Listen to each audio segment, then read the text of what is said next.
السلام علیکم، T V intellect میں خوش آمدید، آپ کا علم دوست چینل۔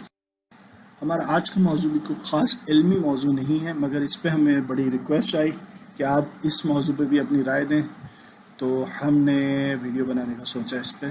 یہ موضوع ہے بنود۔ یہ بنود کیا چیز ہے اور یہ کیوں ٹرینڈ کر رہا ہے؟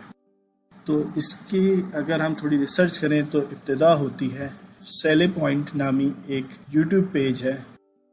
15 جولائی کو ایک ویڈیو اپلوڈ ہوتی ہے جس کا عنوان تھا why Indian comment section is garbage. اس میں بتایا گیا تھا کہ یوٹیوب پہ جو کمنٹس آتے ہیں وہ اتنے گاربیج کیوں ہوتے ہیں، اور اس میں جو کمنٹ ایک نکالا گیا تھا وہ بنود۔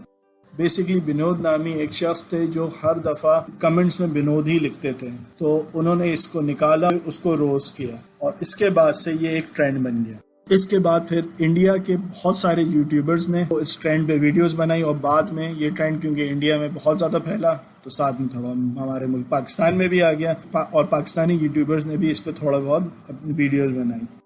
پاکستان کے مشہور یوٹیوبر عرفان جنیجو صاحب نے بھی اپنی ایک ویڈیو کا نام رکھا ہے میڈ اے بنود فوٹوگرافی کورس۔ اس کے بعد کچھ لوگوں نے بنود کو ڈارک ویب سے بھی جوڑا، جس میں وقار زکا صاحب بھی شامل ہیں، جنہوں نے اپنی ایک ویڈیو اپلوڈ کی۔ اس میں بتایا کہ جو کمنٹس آپ لکھ رہے ہیں بنود، وہ اس کے ذریعے ڈارک ویب میں آپ کے ڈیٹا ہیک ہو سکتا ہے۔ اب اس بات کو کتنا سیریس لیا جائے، اگر ہم وقار زکا صاحب کو دیکھیں، وقار زکا ایک کوالیفائڈ انجینئر ہیں، اور ان کا ڈارک ویب پہ بھی تجربہ ہے۔ 2-2.5 سال پہلے انہوں نے ایک ویڈیو بھی اپلوڈ کی تھی جس میں انہوں نے ٹیوٹوریل دیا تھا کہ کس طرح ڈارک ویب پہ آپ ایکسس کر سکتے ہیں۔